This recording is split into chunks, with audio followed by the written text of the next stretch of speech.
Bonjour les runners, bonjour les sportifs, bonjour au petit monde de la course à pied, c'est Seb et c'est avec un grand plaisir que je vous retrouve pour un nouvel épisode du podcast À côté de mes pompes, numéro 239 aujourd'hui, à l'aube d'un week-end qui va s'annoncer sportif pour bon nombre d'entre vous, mais également pour moi avec ce premier dossard de l'année du côté de Cheverny. Alors, avant d'aller vers cette ligne de départ du côté du Loir-et-Cher pour ce semi-marathon, je vais devoir passer par la case kiné et me faire masser, débloquer un trapèze qui est bien capricieux depuis le début de semaine et qui m'empêche de respirer à fond complètement, ce qui est quand même gênant quand on pratique la course à pied. Alors j'espère qu'Adeline va pouvoir faire des miracles et que je prendrai part à cette course dans les meilleures dispositions. Donc si vous êtes de passage du côté de Cheverny, eh bien arrêtez-vous qu'on puisse discuter quelques instants. Et du côté de Paris, il y aura aussi de belles émotions, des larmes, de joie bien évidemment, avec des chronos en perspective, de belles courses, des défis. Faites-vous plaisir sur ce marathon de Paris et n'hésitez pas sur les réseaux à venir en discuter, à laisser votre évaluation sur votre plateforme d'écoute préférée, à laquelle bien évidemment vous êtes abonné. Et c'est le cas de Rico d'Arras qui nous dit « Je viens de découvrir depuis un mois votre podcast. Merci, j'adore. Quelle pertinence pour vos sujets et vos invités. Bravo. » Alors du nord de la France, Rico, merci beaucoup pour ce petit message. C'est important pour le podcast, vous le savez. Une petite évaluation et ça permet de remonter dans les résultats de recherche, d'être plus visible et de vous permettre de découvrir tous ces invités qui sont passés depuis bientôt 4 ans sur le podcast À côté de mes pompes. Dans l'épisode du jour, nous allons aborder un sujet que bon nombre de coureurs ont déjà rencontré. Peut-être vous-même en avez-vous été victime. J'ai fait appel à Nouchka et Bruno, qui traitent à la fois de diététique mais aussi d'entraînement pour explorer le mystère qui entoure les crampes musculaires chez nous, les coureurs et plus généralement chez les athlètes d'endurance. Ces crampes ont longtemps été associées à une forme de déshydratation et à un déséquilibre en électrolytes. Dans cet épisode, nous allons discuter des dernières recherches et opinions qui remettent en question ces croyances traditionnelles. Bruno et Nouchka vous partagent leur expérience ainsi que leurs conseils sur la préparation physique et nutritionnelle pour prévenir ces désagréments tout en soulignant l'importance, on l'a déjà dit, de l'écoute de son corps. Quelques pistes, quelques stratégies d'entraînement spécifiques vous seront même proposées pour mettre de côté ces situations de crampes qui sont potentiellement handicapantes pour vos courses futures. N'oubliez pas de nous rejoindre sur les réseaux, de partager également votre propre expérience avec ces crampes ou tout autre sujet en lien avec la course à pied. Crampes et course à pied, mythes, réalités et conseils avec Nouchka et Bruno, c'est le nouvel épisode du podcast À côté de mes pompes pour lequel je vous souhaite une très belle écoute.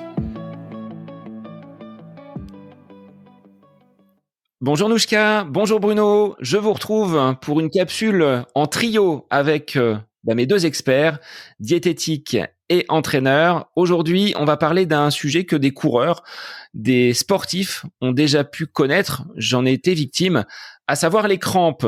D'où viennent-elles et est-ce qu'elles sont vraiment dues à une déshydratation et à un manque d'eau dans nos cellules ? Eh bien, c'est vraiment l'idée répandue, selon laquelle une déshydratation engendre des crampes. Et souvent, les sportifs qui souffrent de crampes, on les entend souvent dire, je me suis pas bien hydraté ou j'ai pas apporté assez de sel à l'effort. Le fait est qu'aujourd'hui, la théorie hydrominérale, donc la théorie hydrique et minérale, notamment avec l'apport en sodium et puis d'autres électrolytes, notamment le magnésium, le potassium, qui est souvent en cause quand on se questionne sur la survenue des crampes, finalement, on a peu de données à cet égard et aujourd'hui, on peut pas vraiment dire que la déshydratation ou un déséquilibre en électrolytes soit à l'origine de la survenue de crampes. Voilà, dans les études qui ont été menées avec une bonne méthodologie, et puis on a quand même du recul maintenant, on a plusieurs dizaines voire vingtaines d'années sur le sujet de recul. On voit pas que les sportifs qui souffrent de crampes souffrent plus de déshydratation que d'autres sportifs, ou que ceux qui sont déshydratés souffrent plus de crampes que ceux qui ne le sont pas. Donc aujourd'hui, c'est une théorie qui ne peut plus être soutenue. Attention, je ne dis pas qu'il ne faut pas boire et qu'il faut pas faire attention à son apport en électrolytes. Loin de moi l'idée de vous faire comprendre ça. Bien sûr, ça a des fonctions et des rôles à bien des égards, mais dans la survenue des crampes, il semblerait que ce soit pas lié, quoi. Bruno, est-ce que tu as été victime durant toute ta carrière de crampes qui ont pu freiner ou stopper une course à laquelle tu participais? Non, j'ai la chance sur ce plan-là d'être un privilégié. Je n'ai pas de crampes, pas ou peu de crampes pendant l'effort. Ça m'arrive parfois dans certaines situations, mais assez rarement. Donc non, j'ai jamais été gêné par l'apparition de crampes pendant l'entraînement ou pendant une compétition. J'ai cette chance-là. Dans les athlètes que vous pouvez accompagner, Nouchka et Bruno, est-ce que ce pourcentage d'athlètes qui vont rencontrer les crampes au cours d'une course est quand même quelque chose de conséquent? Est-ce que vous arrivez à l'évaluer ou est-ce que ça reste quand même marginal? En l'occurrence, si on prend les athlètes d'endurance, je dirais que c'est quand même nettement moins fréquent que les troubles digestifs, hein. C'est assez, enfin, je dirais pas que c'est rare parce que c'est pas rare, mais ça va être surtout des athlètes soit qui vont avoir un niveau amateur ou débutant, soit qui vont se lancer dans des épreuves qui sont assez longues et éprouvantes d'un point de vue physique. Mais c'est pas quelque chose qui m'est rapporté tous les jours, quoi. Ouais, même chose pour moi. Alors, ça peut paraître prétentieux, mais peut-être que c'est parce que, à la fois pour Nouchka, parce qu'ils sont bien préparés sur le plan alimentaire et moi sur le plan physique. Mais c'est vrai que les sportifs qui s'entraînent correctement, qui font suffisamment de sorties longues quand c'est nécessaire, qui font attention à leur hydratation, qui s'étirent, on a vraiment, enfin, c'est assez rare qu'on ait des problèmes de crampes qui reviennent comme ça de manière récurrente. C'est assez rare. Je confirme.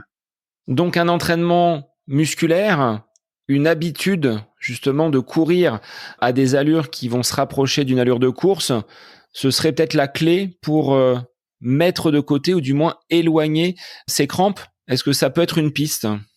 Je pense, oui, parce que le contexte d'apparition des crampes, c'est souvent dans des conditions de grande fatigue musculaire, et en fait, c'est la théorie qui est avancée actuellement et celle qui serait la plus plausible, c'est que les crampes sont liées à des problèmes au niveau neuromusculaire et à une excitabilité des nerfs moteurs, et ça survient davantage lorsqu'on va faire un effort qui est intense ou qui est peu habituel.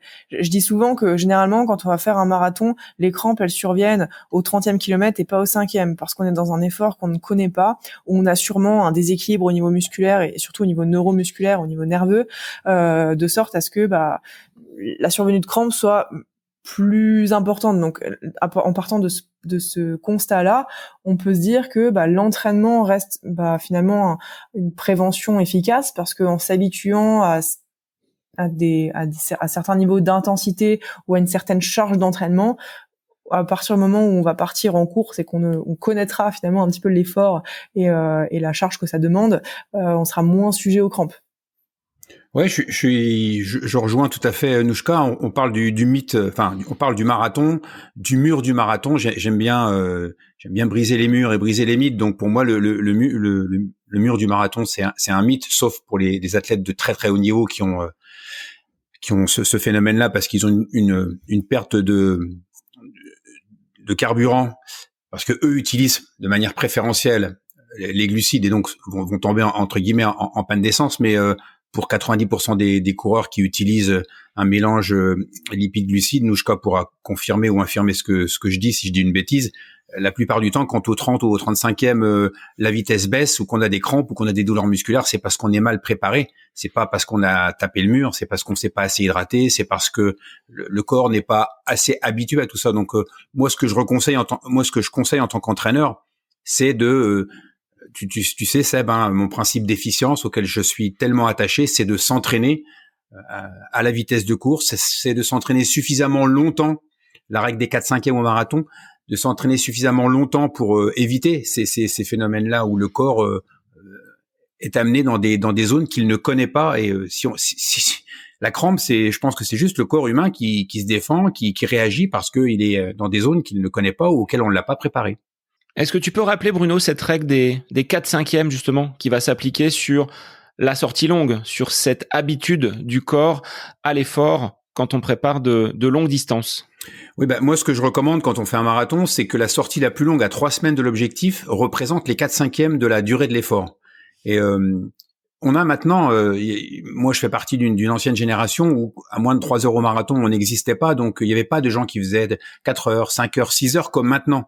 Donc quand quelqu'un prépare un marathon en 5h30, on est quasiment dans la problématique que j'avais moi quand je préparais un 100 km en 6h50. Donc c'est la même chose. De même que quelqu'un qui fait un semi-marathon en 2h15, 2h30, il est dans la même problématique que Kipchoge ou qu'un athlète de haut niveau qui fait du marathon. Donc faut pas mentir aux gens. Quand on part pour courir 5 heures, 5h30, 6 heures maintenant sur les marathons, si on n'a pas fait des sorties longues suffisamment longues, le corps humain ne sera pas en capacité de s'adapter. Donc la règle des 4/5, c'est je fais un marathon en 5 heures, je vais faire ma sortie la plus longue à 3 semaines de l'objectif d'une durée de 4 heures. Mais bien évidemment, avant cette sortie de 4 heures, il y a une sortie de 3h45, une sortie de 3h30. Progressivement, on augmente la durée de l'effort pour arriver à être en capacité de faire les 4/5 sans difficulté. On en revient à la notion de progressivité qui, je pense, pour moi, est la clé. Là, si on parle des crampes, je pense qu'être progressif dans son entraînement et dans les intensités, ça permet de prévenir une bonne partie de ces risques-là, quoi. Alors, c'est ce que disait un petit peu Marie Léoté, Bruno, qu'on a reçu et qu'on a accompagné sur 2 capsules. Avant que la crampe n'arrive, le corps doit nous envoyer quelques signaux. On doit, je pense, être capable, si on est suffisamment à l'écoute de son corps, de déceler des petites défaillances, des moments où on se dit « Oh, on est proche du précipice et ça va pas tarder à cramper ». Est-ce que tu partages cette vision que Marie nous avait exposée ? Oui, complètement. Et ça fait écho à cette notion qui est importante pour moi d'être toujours centré sur ses sensations, d'écouter son corps, d'écouter les signaux qu'il nous renvoie. Et ça, c'est aussi une habitude à développer dans l'entraînement maintenant avec, alors c'est pas le sujet, mais avec les GPS, les montres connectées, les sportifs, ils ont tendance à oublier leur corps et à suivre à la lettre ce que dit la montre. Non, il faut être centré sur ses sensations et, la crampe, oui, c'est quelque chose qui n'arrive pas comme ça du jour au lendemain. Donc, être centré sur soi, c'est hyper important. C'est même, pour moi, c'est même fondamental. Et puis après, au-delà de ça, je suis pas non plus un spécialiste de la physiologie musculaire, mais souvent la crampe, c'est le début de quelque chose qui va être encore plus compliqué, la contracture, et puis au-delà la déchirure. Enfin bref, donc faut être vraiment très vigilant. Noushka, je pense qu'on peut ajouter également que la prise alimentaire, même si on l'a dit, il n'y a pas de lien spécifique ou avéré entre la déshydratation et la crampe, on va pas s'amuser à sauter un ravitaillement, à se dire finalement je peux courir pendant X heures sans m'alimenter et sans boire. On reste sur des principes de base. L'alimentation en course à pied, à l'effort, est importante. Bien sûr, comme je disais, même si aujourd'hui on ne peut pas dire que la nutrition de façon globale joue un rôle dans la survenue des crampes, il n'empêche que ça joue un rôle dans beaucoup d'autres choses. Donc évidemment, en plus, la question qui reste un peu en suspens pour moi, c'est est-ce que un défaut d'hydratation ou un défaut de nutrition ne mettrait pas l'organisme et le système neuromusculaire dans de mauvaises conditions qui favoriseraient peut-être la survenue de crampes. Alors, du coup, est-ce qu'il y aura un lien indirect et pas direct ? C'est ça la question qui pour moi reste en suspens et je pense qu'il faudrait un peu élucider dans les années à venir. En tout cas, moi, j'ai pas lu de papier là-dessus, donc je ne sais pas. Et puis même pour discuter avec des mecs, des coachs qui sont vachement calés en physiologie, c'est une question quand même. Les crampes. Personne aujourd'hui n'a la vraie réponse à cette question, alors que c'est quand même un phénomène qui existe depuis la nuit des temps, quoi. Donc, d'un point de vue biochimique, physiologique, on l'a pas trop élucidé. On sait que voilà, il y a une théorie neuromusculaire qui est complexe et que moi je ne saurais pas forcément bien expliquer parce que je suis pas forcément spécialisée là-dedans. Mais finalement, quelle est la solution ? Voilà, c'est ça, parce que un problème, on aime toujours avoir une solution. Aujourd'hui, quelle est la solution pour éviter les crampes ? J'en ai pas, à part de dire aux gens de s'entraîner pour habituer notre organisme, en fait. Est-ce que au niveau sanguin, on pourrait pas trouver peut-être un déséquilibre, un manque, peut-être quelqu'un qui aurait une circulation veineuse un petit peu insuffisante pourrait entraîner ce type de désagrément avec ses crampes ? c'est compliqué parce que si c'est neuromusculaire, c'est pas au niveau sanguin, donc je ne vois pas trop ce qu'on pourrait doser au niveau sanguin pour voir ça, quoi. Surtout si du coup c'est pas lié à un déséquilibre électrolytique, la seule chose qui aurait pu être facile à doser, c'est ça, les électrolytes, et on peut finalement pas trop le doser. Donc je pense pas qu'on peut, en tout cas j'ai jamais entendu ça, qu'on puisse se référer à un dosage biologique pour juger de ça. Surtout, on sait que c'est surtout ça englobe surtout la sphère biochimique et pas trop biologique avec tous les marqueurs biologiques, quoi. Est-ce que si on parle de crampes, on associe forcément la notion d'abandon, ou est-ce qu'on peut les contrer? On voit des sportifs, alors peut-être plus dans les sports collectifs, avoir la jambe en l'air et le copain qui vient étirer complètement le mollet et l'ischio. Est-ce que ça suffit, ou est-ce que on retarde seulement de quelques instants le stop qui va être inévitable, ce corps qui lâche finalement? Alors sur les courses de longue distance, c'est pas quelque chose qui est fréquent. C'est vrai qu'on voit souvent les sportifs dans les sports co, dans des matchs où on va effectivement avoir cette attitude de la personne qui vient étirer. Alors moi j'ai pas assez de connaissances physiologiques mais je pense que c'est une action contraire, hein, parce que la crampe c'est quoi? C'est le muscle qui se contracte de manière involontaire. Je pense qu'on va étirer à l'inverse pour contrecarrer cette contraction.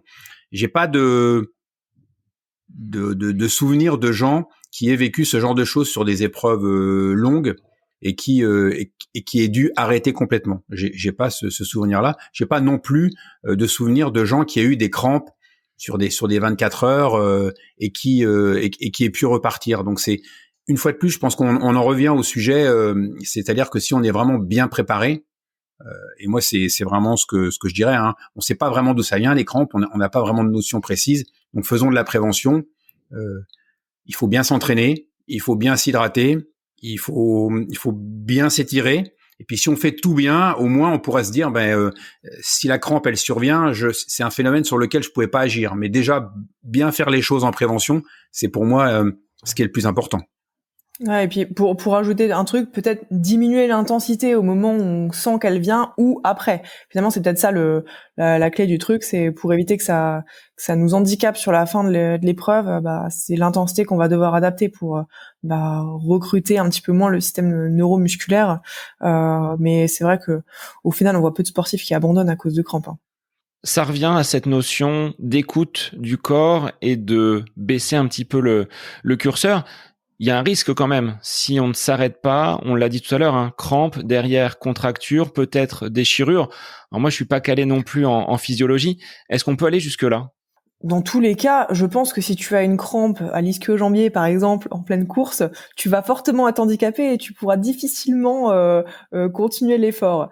Donc, ou du moins pas sur des longues minutes ou des longues heures. Donc, je sais pas si on peut vraiment aller jusque-là. À mon avis, c'est peut-être si c'est récurrent et si on tire un petit peu sur la corde avec des crampes qui sont récurrentes. Mais je pense que de façon aiguë, c'est-à-dire si ça arrive une fois, tu adaptes l'intensité et ça risque pas d'aller jusque-là, quoi. Moi, j'ai déjà observé, hein, je ne suis pas victime de crampes, ça ne m'arrive pas, j'ai cette chance, mais parfois, après une course ou après l'entraînement, j'ai l'impression que mon corps est habité d'aliens ou de petites bestioles qui sont au niveau de mes mollets. Surtout, moi, c'est vraiment sur les mollets, donc ça bouge tout seul. J'ai ce qu'on appelle des fasciculations, ça fait un peu peur parce que on a l'impression qu'on a un alien qui a pénétré notre corps, donc ce sont peut-être pas des crampes, mais je pense que ça doit se rapprocher un peu peut-être des prémices ou je ne sais pas. Après, c'est pas handicapant, mais ces fasciculations, elles sont quand même assez étonnantes quand on les voit se manifester. Oui, je pense que c'est lié, hein, c'est pas des crampes, mais finalement, puisque ça englobe la sphère neuromusculaire, c'est surtout, je pense que c'est une hyper excitabilité des nerfs qui peut durer jusqu'à quelques temps après l'effort, le temps que le système nerveux se rééquilibre, quoi. Peut-être que du coup, pour compléter sur les crampes, peut-être que un athlète qui va être plus fatigué, plus stressé, a déjà un terrain nerveux qui va être un petit peu plus déséquilibré et que ça augmente le risque de survenue de crampes. Ça peut être aussi un terrain à observer chez ces athlètes qui souffrent de crampes. Nouchka, est-ce que l'on peut résumer en quelques mots, alors on n'apporte pas une réponse tranchée. C'est pas oui, c'est un manque d'hydratation qui est la cause de crampes. Ça reste quand même quelque chose d'assez mystérieux. Il y aura d'autres, je pense, questions mystérieuses autour de la course à pied et de phénomènes que l'on peut connaître. Est-ce que tu peux dire en quelques mots ce que l'on a évoqué dans cette capsule avec Bruno ?